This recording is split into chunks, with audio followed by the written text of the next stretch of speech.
O Sindicato dos Metalúrgicos de Catalão, o SIMECAT, em parceria com o Departamento Intersindical de Estatística e Estudos Socioeconômicos, o DIEESE, realizou no dia 11 de fevereiro uma audiência pública para tratar sobre a rotatividade do emprego em Goiás e as medidas provisórias 664 e 665, que alteram as regras para concessão de benefícios previdenciários e trabalhistas.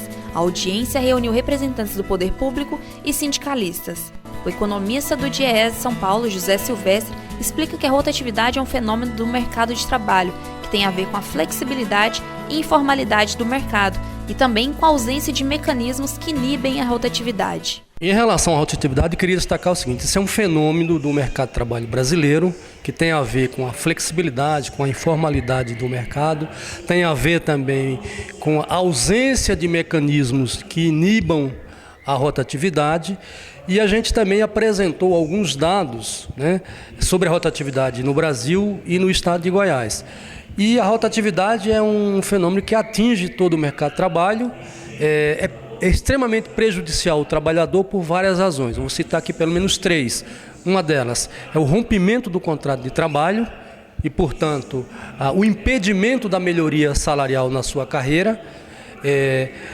Tem impacto também do ponto de vista da sua aposentadoria, na medida em que aquele intervalo que ele está sem vínculo empregatício, ele deixa de ter o recolhimento do INSS, e também do ponto de vista do Fundo de Garantia por Tempo de Serviço, que ele também deixa de ter recolhido durante o período que ele fica desempregado. Portanto, a rotatividade é um mecanismo danoso ao trabalhador. Aqui em Goiás, a rotatividade ela é maior do que na média nacional, Está em torno de 50% da rotatividade do mercado de trabalho em Goiás. Aqui nós já fizemos no escritório regional alguns dados para o SIMECAT sobre a rotatividade dos metalúrgicos, Mas depois que saíram os dados mais atuais, nós ainda não realizamos. Nós precisamos mudar a política brasileira. Primeiro, o Brasil é o único país do mundo que permite a chamada denúncia vazia do contrato de trabalho, ou seja, não há regras que impeçam a demissão. Então, a primeira grande bandeira que nós precisamos levantar aí é não só os trabalhadores, mas todos aqueles que querem um Brasil justo, um Brasil democrático, é pela regulamentação do inciso 1º do artigo 7º da Constituição, que trata da proibição da dispensa arbitrária ou sem justa causa.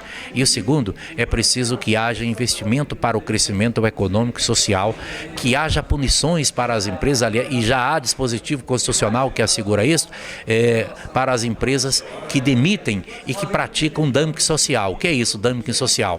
A demissão de trabalhadores que recebem um salário um pouco maior para a contratação de outros com salário menor, o que representa custo.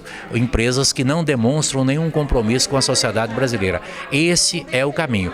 E insisto, vou parafrasear o filósofo francês Voltaire, que já no século XVIII dizia: só há esperança no clamor popular. E a vida nos ensinou que o filósofo tinha razão. É isso que nós esperamos. Diante das medidas antipopulares impostas pelo governo federal, o momento também foi oportuno para debater, se conscientizar e traçar estratégias para reverter o cenário desfavorável para os trabalhadores.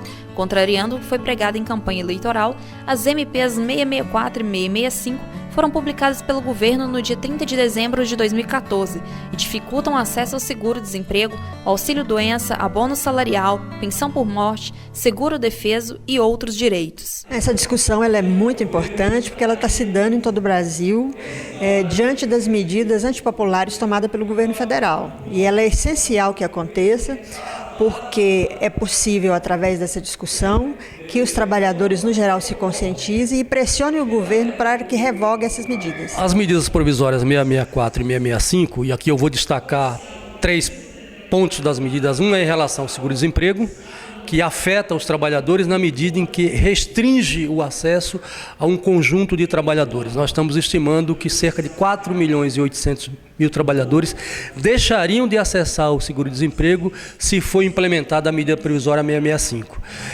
Também tem um impacto extremamente negativo sobre os trabalhadores no que diz respeito ao abono salarial, que é um benefício constitucional e que a medida provisória também prejudica os trabalhadores na medida que restringe o acesso alterando o prazo que atualmente é de 1 mês de trabalho para 6 meses de forma ininterrupta, além de alterar também o valor. O trabalhador hoje receberia o equivalente a um salário mínimo e com essa nova medida tem que trabalhar 6 meses para receber meio salário mínimo e para receber um salário mínimo integral teria que trabalhar 12 meses. Portanto, também é uma medida extremamente restritiva ao acesso dos trabalhadores a esses benefícios constitucionais. As medidas provisórias são altamente prejudiciais ao Brasil, sobretudo aos trabalhadores, aos segurados da Previdência Social. E é preciso que haja reação imediata de todo o Brasil e o debate é um caminho seguro para que todos possamos compreender a sua dimensão, o seu poder nefasto, destruição de direitos sociais e a importância de nos mobilizarmos para garantirmos no Congresso Nacional que essas medidas não sejam aprovadas porque representam um retrocesso social, o que nós não podemos permitir que aconteça no Brasil. O governo, se quer fazer o ajuste fiscal, deve fazê-lo não às expensas dos direitos sociais. Isso, aliás, é proibido constitucionalmente. O que ele precisa fazer? Primeiro, acabar com a renúncia fiscal que nos últimos anos representou um saque, uma sangria nos cofres da União em mais de 200 bilhões de reais. E o governo espera economizar 18 com essas medidas, prejudicando os trabalhadores.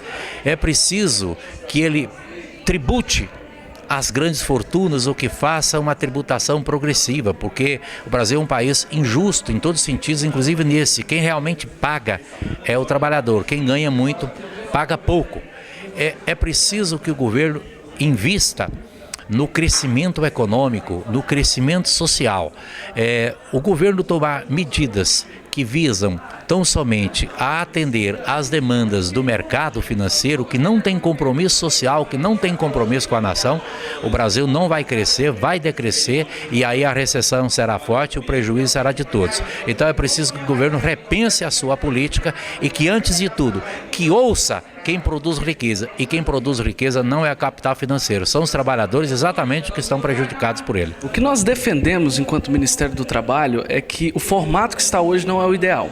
O seguro-desemprego hoje não tem atendido a contento as demandas do trabalhador e do próprio empresário. Mas nós defendemos, sim, a adoção de medidas e modelos que já estão atuando no mercado. Como o modelo americano de se propor o seguro-desemprego, o modelo irlandês de se propor o seguro-desemprego. O que nós queremos é a modificação de uma maneira que encaixe as necessidades do trabalhador e do próprio empresário.